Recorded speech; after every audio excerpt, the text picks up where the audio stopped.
شروع اللہ کے نام سے جو بڑا مہربان اور نہایت رحم کرنے والا ہے۔ تمام دردوں اور بیماریوں کے لیے شفا۔ آپ بھی آج کی اس ویڈیو میں قرآنی دعا جانیے۔ دوستو، اس ویڈیو میں آگے بڑھنے سے پہلے اگر آپ لوگوں نے ابھی تک ہمارے یوٹیوب چینل عورت ہب کو سبسکرائب نہیں کیا تو اس چینل کو سبسکرائب کر لیں اور ساتھ ہی لگے بیل آئیکن کو بھی پریس کر دیں تاکہ تواتر کے ساتھ ہماری ویڈیوز آپ تک پہنچتی رہیں۔ دوستو، ایک دفعہ رسول اللہ صلی اللہ علیہ وآلہ وسلم تشریف فرما تھے اور صحابہ کرام رضوان اللہ علیہ اجمعین بھی آپ صلی اللہ علیہ وآلہ وسلم کے گرد بیٹھے ہوئے تھے۔ نبی کریم صلی اللہ علیہ وآلہ وسلم نے فرمایا کہ اللہ تعالیٰ نے مجھ پر بڑے بڑے احسانات کیے ہیں جو مجھ سے پہلے کسی نبی پر نہیں کیے۔ پھر فرمایا، میں بیٹھا ہوا تھا کہ جبرائیل علیہ السلام آئے اور کہا، اے محمد صلی اللہ علیہ وآلہ وسلم،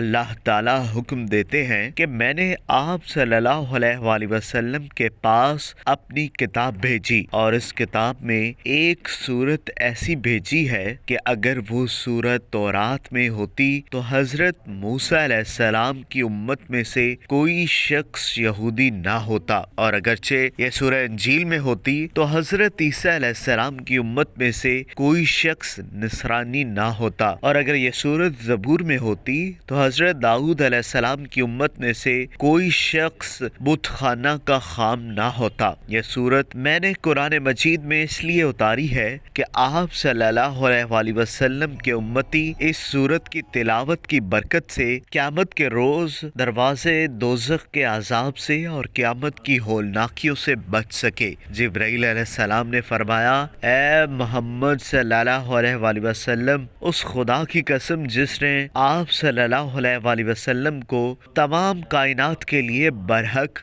نبی بنا کر بھیجا ہے، اے روئے زمین کے تمام سمندر سیاہی بن جائیں اور تمام عالم کے درخت قلم بھی بن جائیں اور 7 آسمان اور 7 زمینیں کاغذ بن جائیں، پھر بھی ابتدائے عالم سے قیامت تک لکھنے رہنے کے باوجود اس سورت کی فضیلتیں کم نہیں ہو سکتی۔ یہ سورہ فاتحہ ہے۔ سورہ فاتحہ تمام دردوں اور بیماریوں کے لیے شفا ہے۔ جو بیماری کسی علاج سے نہ ٹھیک ہوتی ہو، سورہ فاتحہ کو صبح کے فرضوں اور سنتوں کے درمیان بسم اللہ شریف کے ساتھ 40 بار پڑھے اور پھونک مارے، اللہ تعالیٰ اسے اس سورت کی برکت سے شفا بخشیں گے۔ دوستو، اگر آپ کو یہ ویڈیو پسند آئی ہو تو اس ویڈیو کو لائک کریں، کمنٹ کریں اور ہاں، جاتے جاتے ہمارے یوٹیوب چینل عورت ہب کو سبسکرائب کرنا مت بھولیے گا۔